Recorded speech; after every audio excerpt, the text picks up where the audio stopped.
Hello and welcome back to RC Icons and day 5 of the Castle Hill track build. So day 3 and 4, you didn't see much of 4 because it was pouring out, was getting the walls in place down at the track. I had said in that video that I needed to get the front walkway done.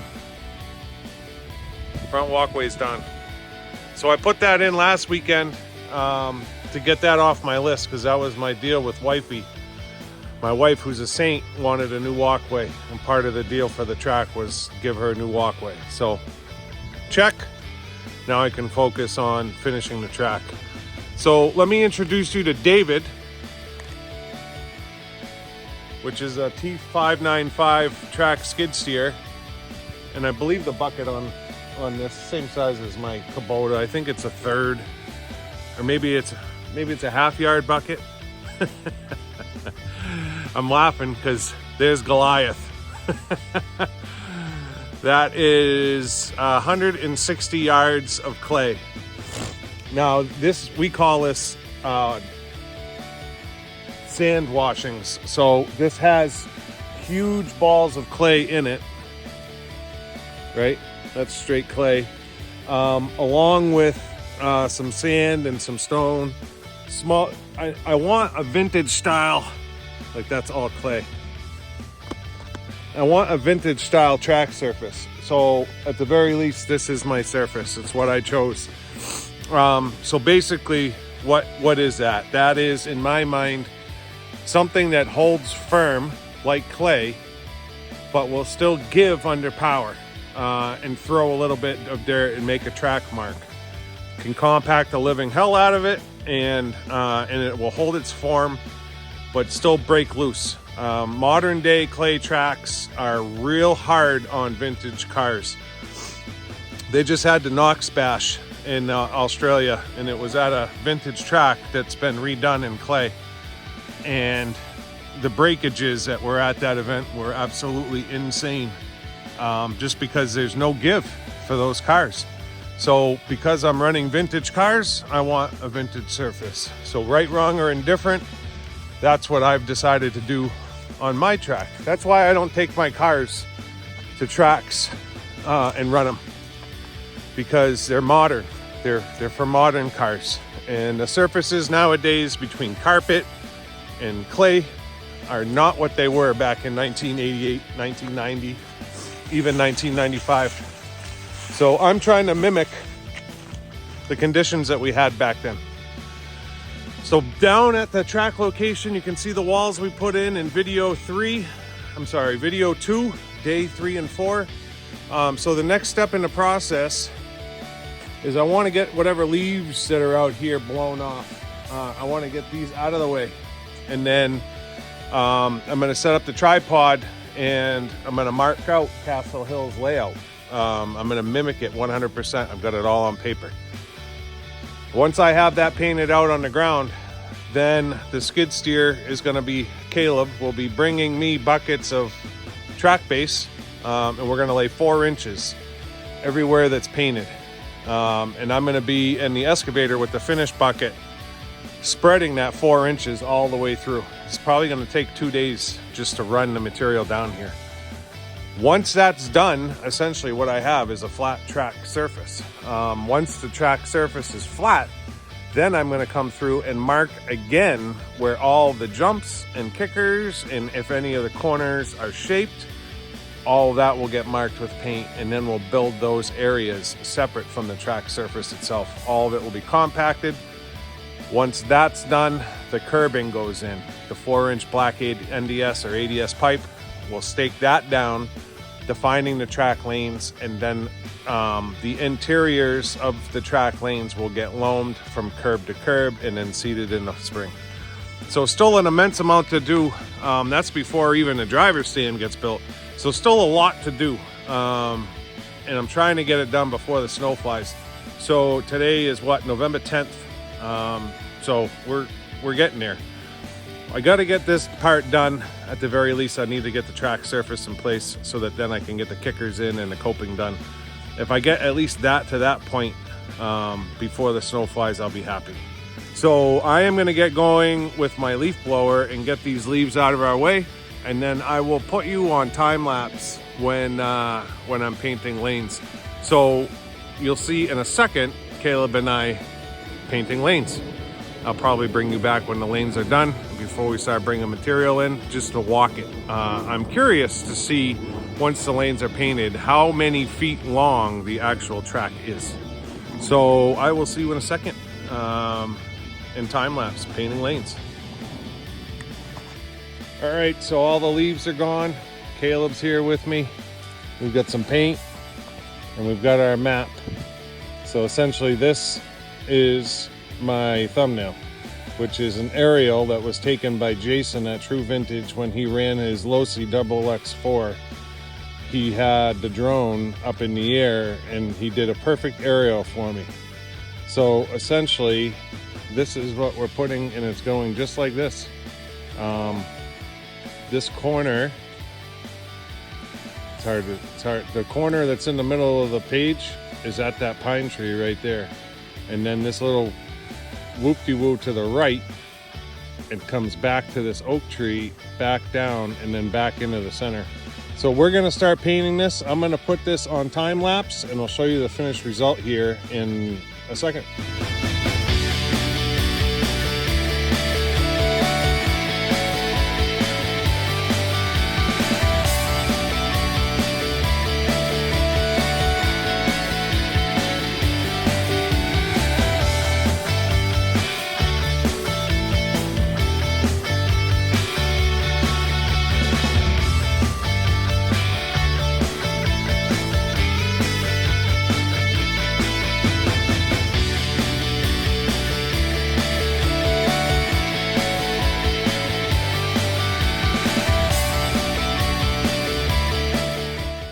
All right, so we've got them marked out. We were able to get it all except, trying to do this. This section right here was a little bit tough getting it in the middle over there. So we ended up with one hairpin less. But other than that, we've got, sorry for my hand, we've got the full layout. So I'm going to kick over to another view here and we're gonna walk it. And I'll explain the method to my madness. But short of one hairpin, we've got Castle Hill laid out, which is awesome. See you in a second, except facing the other way. All right, so this is the starting lane. We're 13 feet from the wall to the outside edge. So that's essentially 10 foot of lane with 3 foot of starter position. Although this is not a competitive track. This is just my backyard track, right? So I don't know that I'll have starting positions. But that's what Castle Hill is set up like. Now, I don't know how wide Castle Hill's lanes are, but we come up to this point here. We've got a little whoop-de-woo. And if any of you guys from Australia have driven Castle Hill, you're gonna recognize this. So this is the back straight. And we're gonna come into our W, our first W hairpin. I should be counting steps, but I'm not. So now we come around our W, coming back at the tree. Last leg of the W. These lanes are 10 to 13 feet wide. Plenty of room. Now we're coming back. This should be 2 sets of hairpins, but it's only 1 because of the space. So now we come back around. And this is a long sweeping kind of hairpin going into an 8 foot lane, leading us to our back corner, back roundabout.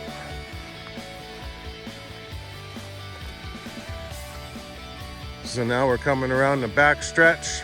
This lane's 13 feet wide. So this is an absolute passing area right here because it's a long sweeping curve that comes back in to the main straight. Still coming around, still coming around, still coming around into our starting lane. So that's the layout right there. I'm gonna count now. You know what? I'm gonna shut the camera off and I'll come back and tell you how long it is. All right, I just walked it a second time. Any guesses on how long this is? No? I walked the center of the lane all the way through. 375 feet is the lane length in the middle of the lane. 375. I have no clue how that equates to Castle Hill.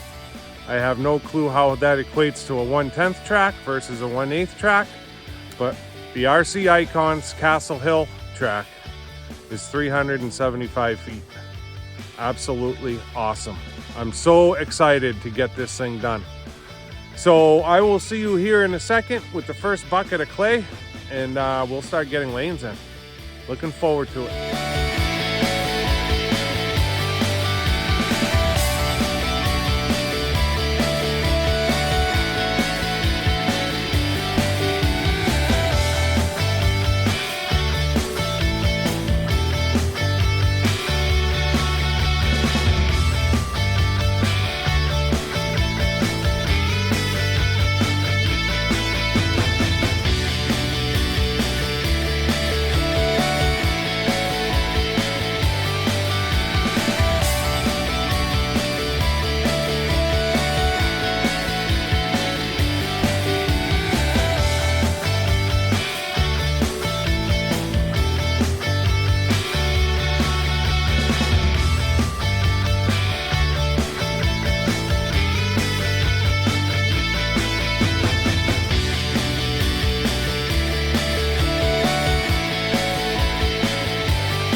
Well, that's the end of day 5.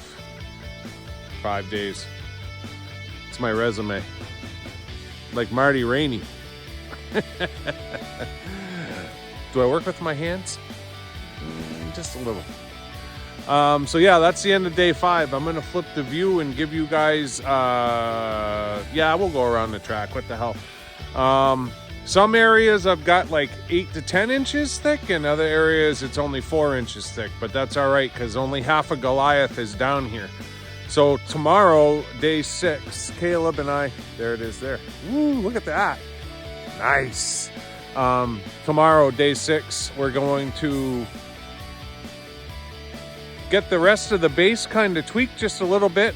I want to firm up the edges, and then we're going to start, sorry for the hand, we're going to start putting in banks. I want to bank some of the corners just a little bit, and then we're going to start doing the tabletops and the jumps and all that stuff.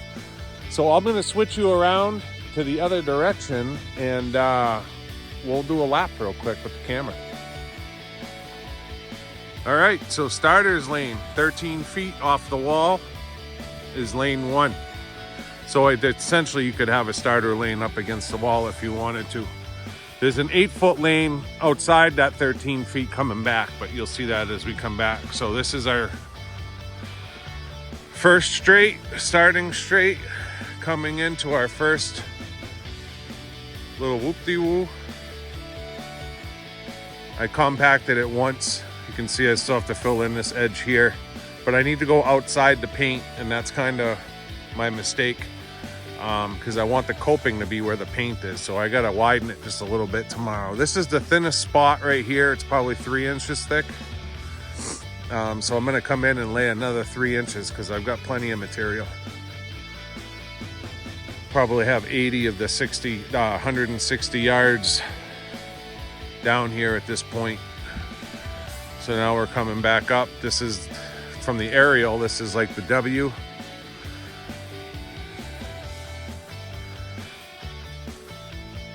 And then everywhere the track isn't will be loam, so it'll be grass when it's all done. So this is where it's like a double hairpin at Castle Hill, and I just don't have the space, which is fine. This is close enough. It's my Castle Hill. When we come back around to that 8-foot lane, I can actually widen it a little bit, but it's not a big deal. This opens right up to 13 feet wide.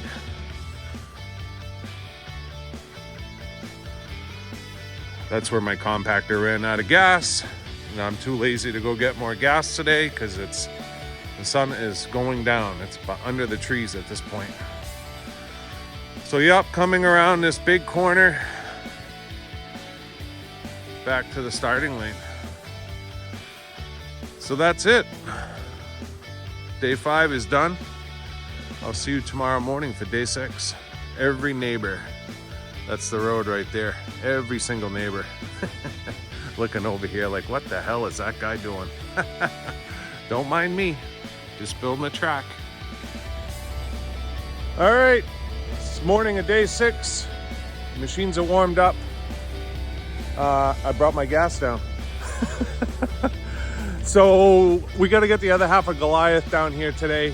The point of today is I want to bring in another 3 inches on the back straight. So Caleb's going to start piling up dirt back there. I'll get the excavator in position to spread it. And then as we go around the track, the banks on the W are banked. Stupid. The corners are banked. And then on the back straight, not the back straight, but the straight here that's coming back in, there's two jumps and a tabletop that need to go in. And then we may add one here or there depending on how we think it looks. But essentially, I'm going to put you in time lapse again, and you guys can just hang out and watch us work for the day. And I'll come back at the end of the day and kind of give you a synopsis of where we finished out. But the goal is to have the track itself essentially done today. If it's not completely raked out and compacted, I'll do that this week. But the surface itself, all the material, Goliath will be down before the day is over. I got to get that machine back to my friend tomorrow. Mine lost the hydraulic pump. So again, just borrowing equipment to get it done. So I will see you after time lapse. Enjoy it.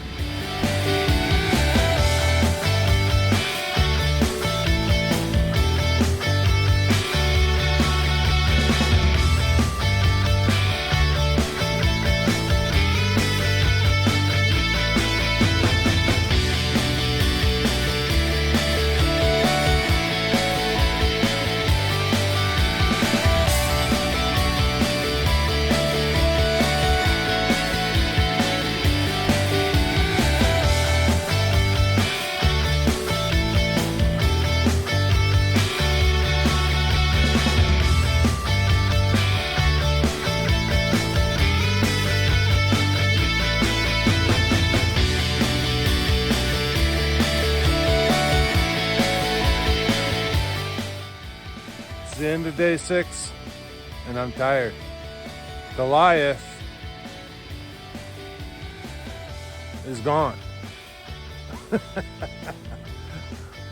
We pulled it off. Man, I'll tell you, I don't know what I would do without my son Caleb. 12 years old, and I swear he is like working with a man with the same experience. I've been doing this kind of stuff 25 plus years. And it's like, I mean, I get it. I tell people all the time, it was like he was born in a machine. I built a house for my wife and I back in 2010. Caleb was 8 months old and he was in a baby Bjorn on my chest when I was digging the cellar hole. So he was literally 8 months old, slung to my chest as I was digging the hole in the excavator. So he has not skipped a beat since, 12 years old, and he can operate better than most guys that have been doing it their whole life. Oh, you want to see it? I thought I was just doing a closing. Let me get up on top of the wall. You guys are gonna make me show you, huh? All right. I guess I'll show you. Try not to kill myself here. You ready? We're at the stage where we're ready to cope it.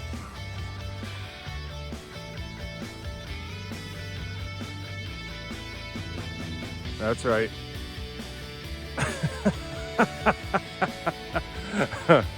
I'm into it 45 hours at this point. Basically one guy. I'm a meatball. People are like, you're building a track by yourself? Sure. Really? You're gonna make me walk it? I just finished raking it. Hold on. Let me change the view. I guess I'm gonna get footprints in my rake dirt. All right, look at that, all raked, not a footprint on it. You guys are gonna make me walk it. So what did I do today? I widened the lanes, that was the biggest thing. I widened the lanes. I banked corners and I put in a tabletop and one jump. So Castle Hill doesn't have a ton of jumps. It's one of the reasons why I like it. I can always add more jumps later, but you guys got to remember, I am not a racer. I didn't grow up with a race pedigree, and I want to learn how to run the track without getting sidetracked with jumps. I may end up adding one right there, right where my finger is, later. Castle Hill only has like 4 jumps and a tabletop, so it's kind of indicative. So again, this tabletop is the lane coming back, but the starting lane is right up against it. You'll get a better idea next weekend when I cope it. So this is our main lane, and then it comes out and back around.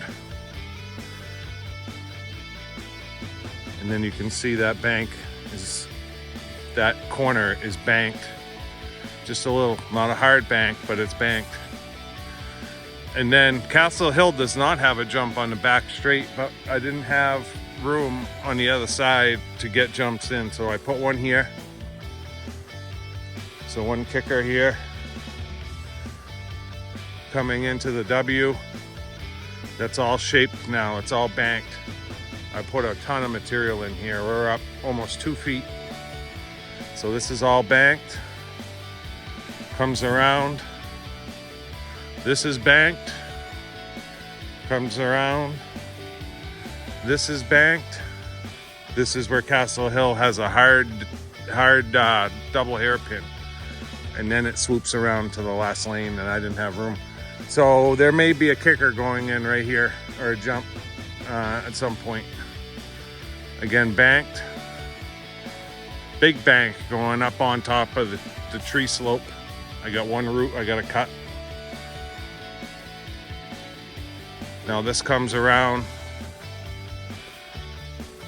And we hit the tabletop. Everything's nice and hard too. You guys saw in the video, I had the dingo, I was back dragging like crazy. And then this is way wide now. This is almost, it's gotta be 14 feet because I want room for coping on the top, and I still want it to be a wide lane. And then this really isn't banked, it's just kind of flat, but we're up at least 8-9 inches, maybe even 10. So it was the perfect amount of material for what I needed to do. But it's crazy to think that yesterday morning I was blowing leaves off this and there was nothing here. Back to the starting lane. So this is gonna be killer once that driver stand is in and you're elevated. Yeah, it's gonna be awesome. Let me turn you back around. So what do you think? Let me know in the comments. The whole time I'm building this thing, all I can think about is Field of Dreams. If you build it, they will come. I think Ari, maybe 7 hours, maybe 6. RC Retro. I know Adam's Playground, Virginia, that's probably 10 hours. I think Glenn is probably 11 or 12. Of course, Jason in Australia. Open invitation, boys, next summer. Come on down. In-ground pool, plenty of barbecue, hot tub, and a track. And you can run any car you want. See you next weekend. If you're not already a subscriber, I'd ask you to consider subscribing to support the channel. Leave a comment. Let me know what you think of my craziness. Thumbs up, thumbs down. You know the deal. Until next weekend, we'll see you soon. Thanks.